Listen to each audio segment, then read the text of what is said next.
O livro de Juízes, então, conta uma história aqui no momento dos filhos de Israel. Porém, os filhos de Israel fizeram o que parecia mal aos olhos do Senhor. O que eles fizeram? Cometeram algum crime? Cometeram um ato de prostituição? Fizeram alguma maldade com alguém? Não.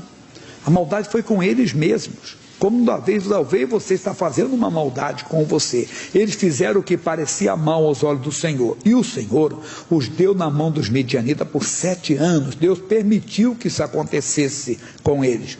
E prevalecendo a mão dos midianitas sobre Israel, fizeram os filhos de Israel para si, por causa dos midianitas, as covas que estão nos montes, e as cavernas e as fortificações. Eles tentaram se defender da maneira deles. Não se humilharam diante de Deus, não clamaram a Deus. Só que a Bíblia diz, Salmo 127, olha o que diz, depois eu volto aqui, Salmo 127, já deixo até marcado, Salmo 127,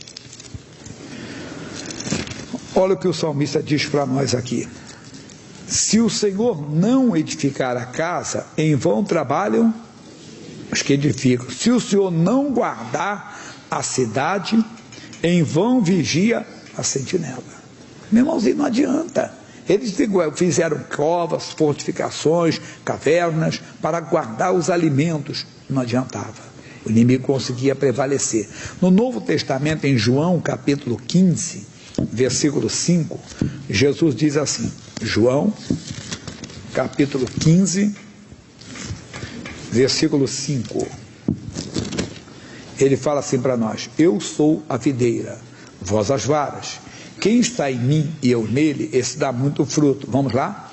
Porque sem mim nada podereis fazer. Já pode voltar para Juízes. Então eles tentaram guardar o que eles conseguiam, plantando, entenda bem, animal, mas não adiantava. Olha o que diz o versículo 3, diz, porque sucedia que, semeando Israel, subiam os midianitas e os amalequitas, e também os do Oriente com eles subiam, e punham-se contra eles em campo, e destruíam a novidade da terra, até chegarem a Gaza, e não deixavam mantimento em Israel, nem ovelhas, nem boi, nem jumentos, porque subiam com seus gados e tendas, vinham como gafanhotos, em tanta multidão que não se podia contar, nem a ele, nem a seus camelos, e entravam na terra para destruir. É o que o inimigo faz. O que o inimigo faz? Mata, rouba e destrói. Assim, Israel empobreceu muito com a presença dos midianitas. A pessoa empobrece. Alguns empobrecem financeiramente mesmo, mas outros empobrecem de outra maneira, quando tem um demônio de pecado na vida da pessoa. E ela às vezes até consegue alguma coisa. Isso eu falava do culto da manhã. Não é recado particular para ninguém, não. Eu falo de manhã, às vezes a pessoa até consegue alguma coisa, consegue até bastante coisa, mas depois se torna... Agora, sempre falo com muito cuidado, abrindo aqui um parênteses, dizendo, pessoal, não estou contando a vida de ninguém, mas os casos, os fatos que estão acontecendo aí fora, no caso da nossa nação, quantas pessoas podiam estar muito bem, mas estão mal na história, até enriqueceram, tiveram até muita glória, muita fama, entenda? Tiveram até muito dinheiro, mas entraram para a história como lixo da história. Tem pessoa que não pode nem sair na rua, irmão.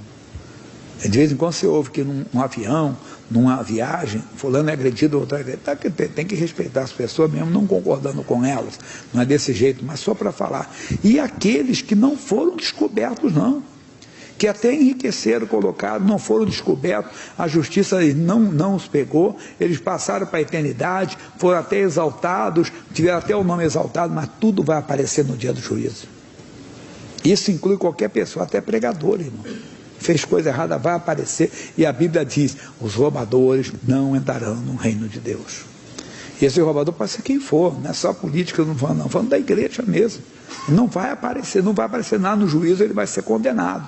Então, Israel empobreceu muito, diminuiu muito, por causa da presença dos midianitas. Então, a Bíblia diz, os filhos de Israel clamaram ao Senhor, tomaram vergonha na cara e vamos clamar a Deus. E sucedeu que, clamando os filhos de Israel ao Senhor, por causa dos midianitas, enviou o Senhor um profeta aos filhos de Israel, que lhes disse, assim diz o Senhor. Às vezes nós estamos esperando que o socorro de Deus, Deus vai mandar um anjo com uma espada, pode até mandar. pode mandar um fogo. Ah, pastor, eu estava numa oração, eu senti um fogo no meu joelho e meu joelho ficou curado. Bem, Deus pode fazer isso. Mas não é dessa maneira que Deus costuma enviar o socorro. Como é que Deus envia o socorro? Eu volto aqui já, vamos sair de novo daqui. Salmo 107, versículos 19 e 20. Salmo 107, versículos 19 e 20. Diz assim, Salmo 107, versículos 19 e 20. Então clamaram ao Senhor na sua angústia, e Ele os livrou das suas necessidades. Como é que Deus deu o livramento? Enviou a sua palavra e os sarou, e os livrou da sua destruição. O socorro de Deus vem pela palavra, porque o próprio Senhor é a palavra. No princípio, agora nós comemoramos o Natal, no princípio era o verbo estava com Deus, o verbo era Deus, o verbo se fez carne e habitou entre nós. Deus não tinha um homem lá no céu, Deus não tinha um bebê lá no céu. Deus amou o mundo de tal maneira que deu o seu filho. Quem era o seu filho? A palavra que se fez carne e habitou entre nós. Deus envia a palavra, você tem que ficar atento ao que Deus diz. Deus falou algo com eles e eles não entenderam, não perceberam, não guardaram e pagaram um alto preço. Nós também pagamos quando desprezamos a orientação de Deus, quando não prestamos atenção naquilo que Deus diz. No Salmo 95, aqui do lado, no versículo 7, o Senhor Deus diz assim, Salmo 95, versículo 7. Porque Ele é o nosso Deus, e nós, povo do seu pasto, e ovelhas da sua mão. Se hoje ouvirdes a sua voz, não endureçais o coração. Nós temos que prestar atenção no que Deus está falando, e não fechar o coração para aquilo que Deus fala, porque aquilo que Deus fala é a nossa salvação. Aquilo que Deus fala é o esconderijo do Altíssimo, lembra? Aquele que habita no esconderijo do Altíssimo, a sombra do Onipotente descansará. Então, quer dizer, você tem que ficar atento e habitar naquela palavra, viver naquela palavra, amar aquela palavra, respeitar e guardar aquela palavra. Eles não guardaram. Vamos voltar então Juízes, e diz assim o versículo seguinte, o versículo 8 agora, e diz assim, enviou o Senhor um profeta ao ser de Israel, que lhe disse, assim diz o Senhor, Deus de Israel, do Egito eu vos fiz subir, e vos tirei da casa da servidão, e vos livrei da mão dos egípcios, e da mão de todos quanto vos oprimiam, e os expeli diante de vós, e a vós dei a sua terra, e vos disse, eu sou o Senhor vosso Deus, não temais ao Deus dos amorreus, em cuja terra habitais, mas não destes ouvidos à minha voz.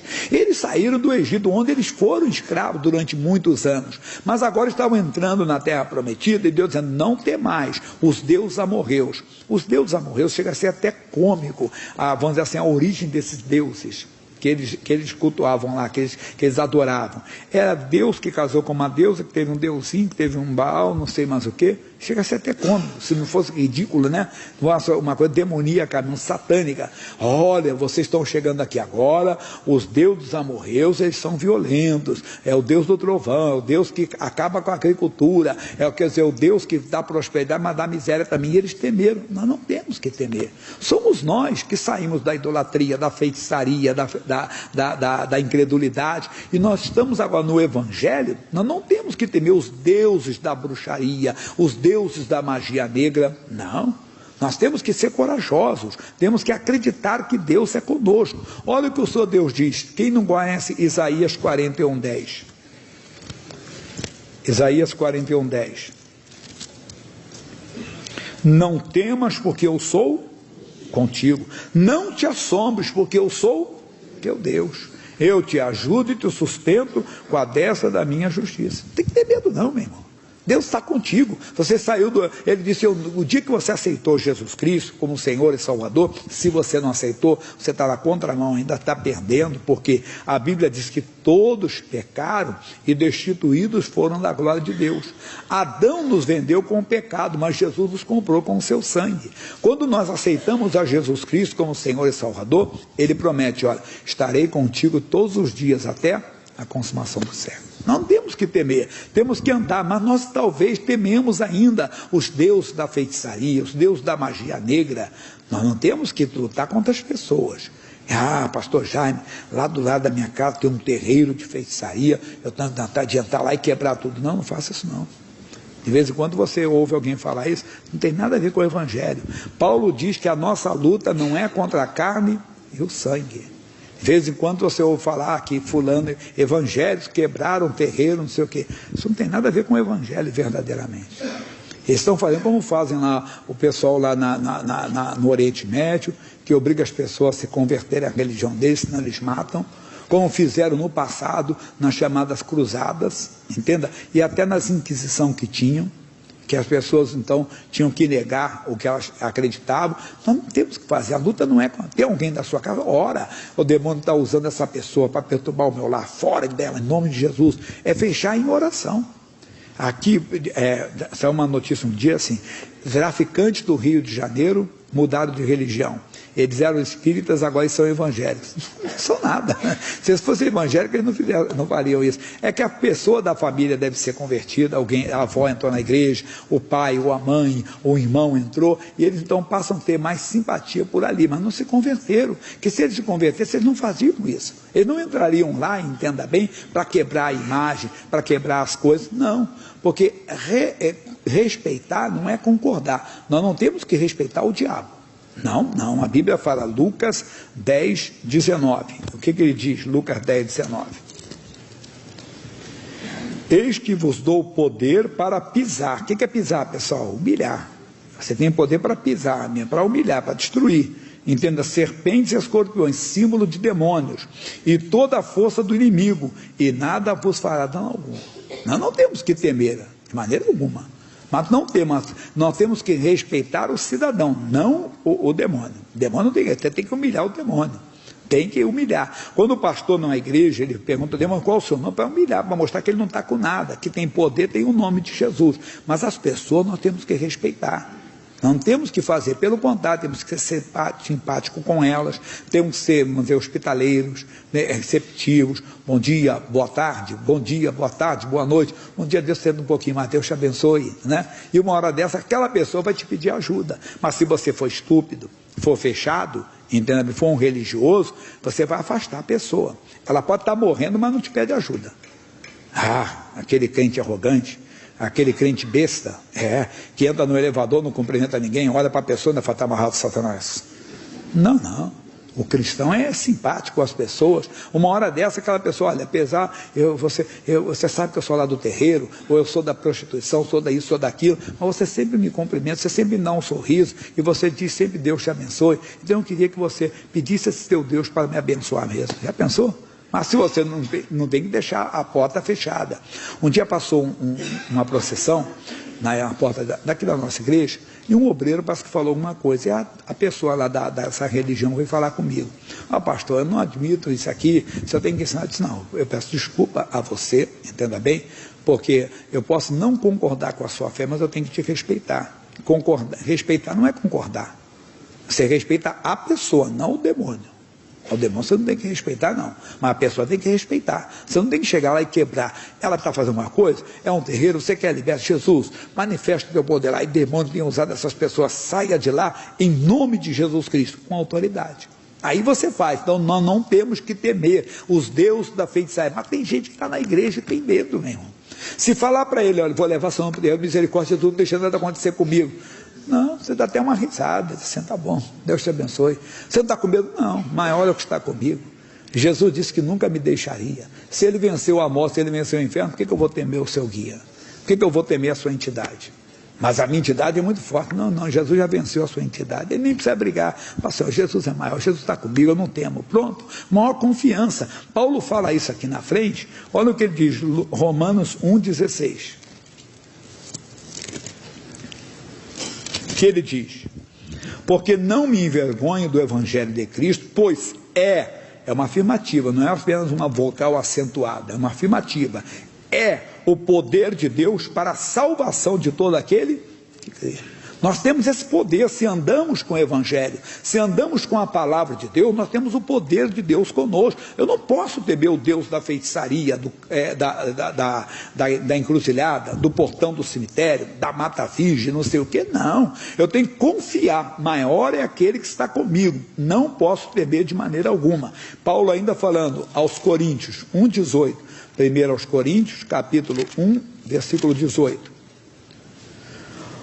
Porque a palavra da cruz é loucura para os que perecem, mas para nós que somos salvos, diga você, é o poder de Deus. Nós não temos, é loucura para ele, mas para nós é o poder de Deus. Mas você tem que vigiar, tomar conta. Não, eu tenho que acreditar só. O Evangelho é o poder de Deus, eu tenho a palavra da cruz, a revelação de Deus, eu tenho o poder de Deus comigo, não tenho que temer. Mas, repito, isso não quer dizer que eu tenho que ir lá confrontar as pessoas. Não é por força. Aqui na frente, ó, Efésios. Você passa Coríntios, Gálatas, Efésios. Efésios 6,12. O que diz Efésios 6,12? Porque não temos que lutar contra carne e sangue, mas sim contra os principados, contra as potestades, contra os príncipes das trevas deste século, contra as hostes espirituais da maldade nos lugares celestiais. Não temos que lutar contra a pessoa. Não temos que lutar, vamos dizer, contra a pessoa da feitiçaria, mas sim contra o demônio que está na pessoa. Então você não tem que ofender a pessoa, respeitar a pessoa. Mas qual é a nossa mensagem? Não temer essas coisas.